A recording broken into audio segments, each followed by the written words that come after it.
All right, Libras, welcome to your weekly Sidereal Astrology forecast for January 11th through the 17th of 2016. My name is Athen, and this is for Sidereal Astrology. If you are new to this type of astrology, be sure to check the description down below because the signs are different. All right, Libra, so this week, much easier energies or supportive aspects than last week. As you can see here, nothing but blue. In fact, the blue here are trines. And the trines are always just very naturally easy aspects to work with, in which we're quite supported.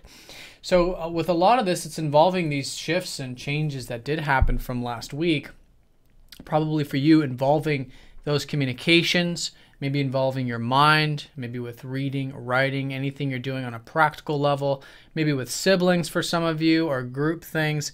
But whatever it is, there is this continuing of the lunar cycle, so continuing new beginnings unfolding with that.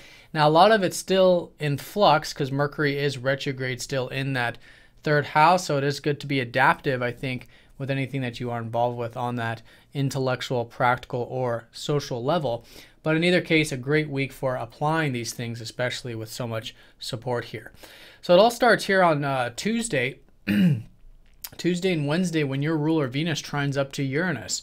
So this early part, you guys could be feeling quite excited or inspired in some sense, or just freed up in some regards with your ruler trining Uranus, maybe in the daily activities with Uranus in that sixth. But this is with you really coming off of maybe a more grounded energy, a denser energy from last week with your ruler going over Saturn. But now with this sort of easing up and the Venus separating from Saturn, you'll probably feel more of the freeing up energy, more of that liberation.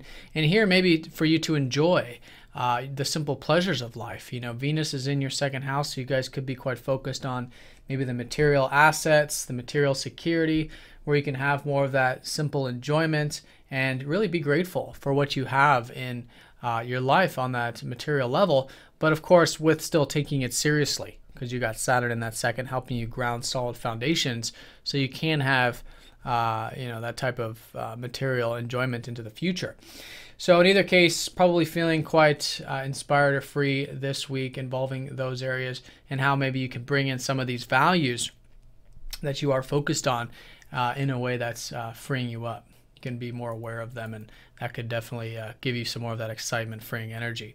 Now on Wednesday and Thursday, the Sun does trine up to the North Node and Jupiter. So this was specifically involving that new moon, but now it goes exact.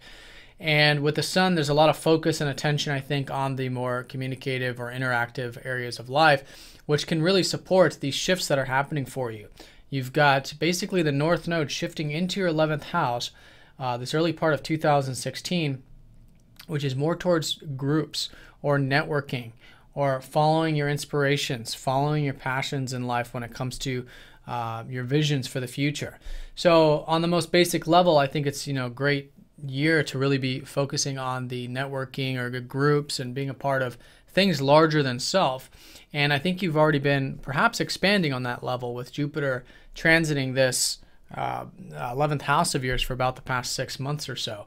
So now with Jupiter retrograde from last week, there's still things in flux and you're still learning quite a bit about it, but I feel like a very nice week for pursuing this life path shift into more of this perhaps social, group-oriented, or progressive energy of that 11th house. So you'll probably feel that around that time. Also, Venus is going to be squaring up to Chiron, so you guys could be going through some healing this week, but I don't think it's going to be too heavy, and not with all these easier aspects. And so here I think it might be involving your self-expression or your interest or creativity in general. So I think just being open to that, maybe some of those things involving those values or material stuff. So being open to healing is always the best remedy, so to speak, with Chiron, because we allow the energies to come in and it just happens quite naturally, and we can feel quite rejuvenated as a result. So then here on Thursday and going into Friday, we've got Mercury going over the Sun retrograde. So there is a lot of passion this week, a lot of self-expression, maybe even some new ideas. There's a lot of insights coming in probably.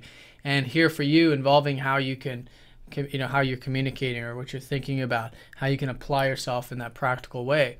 So with that, it's again very much supporting that life path and these life path shifts that are taking place to connect to the more group-oriented energy. So seeing that passion, bringing that extra tension to it, I think will be important because Mercury is retrograde, but nonetheless, maybe expressing those ideas.